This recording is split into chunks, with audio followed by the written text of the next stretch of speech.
YouTube, what is going on? Welcome back to the channel, and today we are at it again with my full review of the Nike Structure 23. This is a shoe that I've gotten over 50 miles on, and to be honest, I think I've taken this thing out to dinner a couple times too. I've really been into it, and I can't wait to bring you guys my full impression of this shoe. So let's get into it.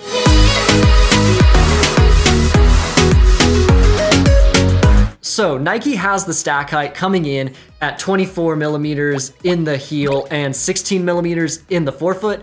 And again, I think that's kind of wrong, especially after having ran like over 50 miles in this thing. I'm thinking it's much closer to 26 millimeters in the heel and like 18 in the forefoot, just because it feels like there's more cushioning in there and a higher stack than they're letting on. But feel free to let me know more in the comments below if you guys have better information than that. Moving on to the weight of the shoe, coming in at 10.2 ounces in a men's size 9, and that's about all the information I got for you guys, because Nike's not putting anything out more. There aren't a ton of reviews on this shoe, and I have yet to get a scale. I really have to up my shoe review game up for you guys, and I'm working on that. But until then, you guys can see the score I'm giving the shoe. I really liked it, but I also gotta be a little hard on it just because I think they could have subtracted things to make it lighter, and we'll get into that as we go on. But until then, we are gonna move on to the fit, which I actually think is true to size. I think we had a little scuffle in the comments earlier about kind of me being indirect or inconclusive about how the shoe fits, but I'm gonna say the shoe fits true to size. There's about a nail's width of length in between your toe and the front of the shoe, which feels great, and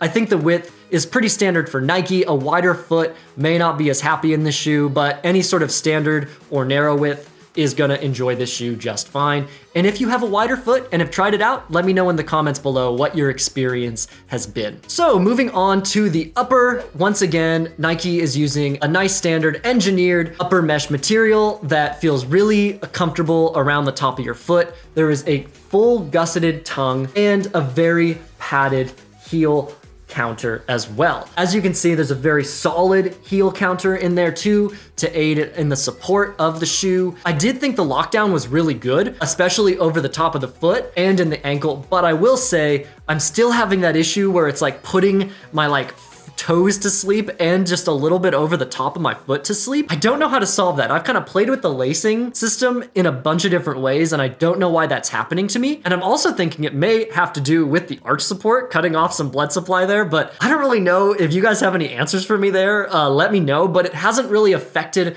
my enjoyment of the shoe, which has been pretty high at this point. They do have a dynamic lacing system, which I think actually does make the system of lacing, although it may be putting my foot to sleep, it feels really smooth and it laces up really nicely, especially after I've broken it in a couple times. And actually, quick tip for you guys is to always untie and retie your shoes whenever you take them off and put them on. That will really expand the lifespan of your shoe's upper, just because you won't be straining the heel counter or the tongue to slide your foot in there when it's already laced up, and you can get a nice secure fit every time you go out for your run.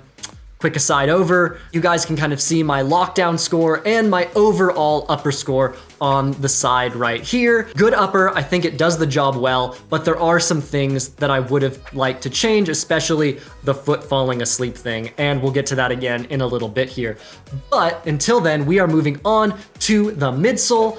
And again, Nike has not released any new information on this midsole, but I'm still thinking it's something like the React foam. That React foam it feels like React foam, and it feels like a good implementation of React foam. So until then, until I'm corrected, I think this shoe does feel like React foam, and it's super nice. And they do have a nice air zoom unit in the forefoot, which does contribute to a little bounce in your step. Let's not forget, this is a stability shoe with a kind of dynamic yet traditional posting on the medial side there. I'm gonna say this is definitely made more for mild overpronation. It felt more like a neutral shoe with a hint of stability rather than a stability shoe with mild stability. I almost put this shoe closer to what a Vomero feels like than a classic structure. So that's still there for me, but it does help a little bit with some mild overpronation at the end of a run, and the heel counter is very supportive too and works well with that. So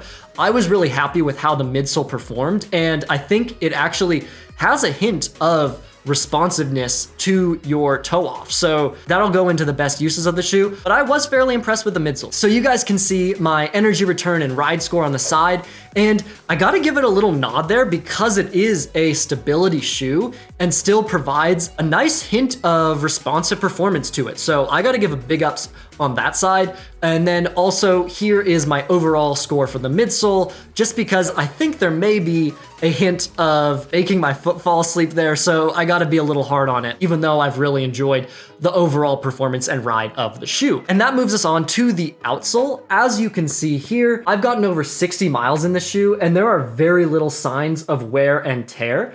And I also think that this shoe has still maintained pretty much the exact same amount of traction and grip that I noticed even in my first couple runs. So I was really impressed with that. It is comprehensive and I think it is contributing to the durability, but also the weight of the shoe. But again, I think in the shoe like this, you're gonna be looking at durability as a factor over the weight as a daily trainer. At least that's what I do. You guys can light me up in the comments if you disagree. But that is my outsole score on the side there. You guys can check it out. I think they did a great job with this. It feels above average for me. So that's all I'm gonna say finally about that. And that brings us on to the positives and drawbacks of the shoe, which haven't really changed at all for me. My positive hasn't changed. It's still gonna be that nice mix of responsive performance yet stable ride of the midsole. I think it's a shoe that I've gone to for much of my daily training lately because it just feels good on my feet. I think it works really well. I feel like I've developed almost a relationship with it. And once you really break it in past the 30-mile mark, I really felt like it started to sink in well and offered that nice hint of stability when I needed it. So that's my positive, but my drawback is it's still putting my foot to sleep, man. That sucks. It's weird to be on like mile 6 or 7 of your run and then just stop feeling your big toe. Like I don't have that issue in other shoes, so I gotta assume it's something in this shoe, which I'm guessing is in the lacing system, constricting some blood flow down to my feet. I don't know what to say there, but that is still a concern and a drawback for me as I move forward in this shoe. Coming to that durability prediction, I talked about this with the outsole rubber having like very little wear even after 60 miles. And I'm gonna say again, I think you're gonna get between 400 to 500 miles in this shoe. Pretty quality miles too. I don't think the cushion is gonna break down that much and the outsole sure as hell ain't breaking down that much. So I am gonna give it a big thumbs up for that. But let me know how your shoe looks. If you've been running in this and have put over 100 or 200 or 300 miles in this, let me know what your opinion and what your experience has been in this shoe thus far. My thoughts on what the shoe is best for hasn't really changed. Daily training, easy runs, and long runs where maybe you actually want to pick up the pace a little bit. I think this shoe can give you just a little bit of performance if you want it to, but it definitely errs on the side of nice standard protective daily trainer. Big versatility out of that, I think, as far as just comfort and responsiveness goes. So big thumbs up there. I think this is just a great overall running shoe. I think they did a good job just kind of putting everything together nicely and neatly. And moving on to that price point, if y'all watched my first impression review, you guys know I was head over heels for this. $120 for this thing. Are you kidding me? That's dope. There are shoes that are like $160 and $150 that I would not take over this shoe. And I'm calling out the shoe manufacturers right now because like if this shoe, Nike Structure 23, can be $120 and still be as comfortable and as nice and as high performance as the experience I've had in it, then what the hell are the other shoes doing out there being so high priced? Like there isn't much over this shoe that I would take a $160 shoe over if I wasn't just an excessive shoe buyer and shoe reviewer. So $120, I think that's a great price point, especially for a shoe that is this reliable and this versatile. So big shout out there, especially Nike. Nike be upcharging hella shoes that are not worth the price that they're making you pay. But they did a good job at $120 for the Nike Structure 23, so I gotta give them a nod there.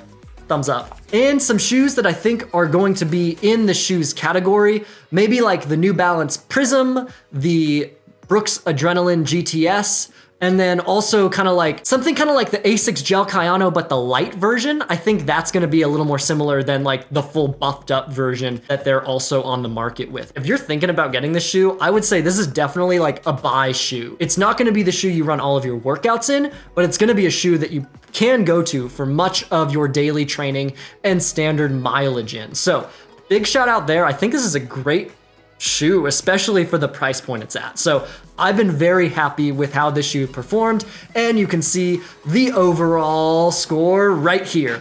Kind of average, but I think my opinion of this accumulates more into just an awesome experience, even though the shoe is kind of in an average score range. I have really enjoyed just kind of everything mixed together in this shoe. I'm still planning to run in this shoe, even though I've just completed my full review, just because it's so awesome. So shout out to the Nike Structure 23. And that about does it today, guys. Thank you so much for tuning in once again. If you're enjoying the content, please feel free to like, subscribe, and smash that bell button below. And until next time, y'all know the drill. Stay healthy, stay chill. Cheers, friends.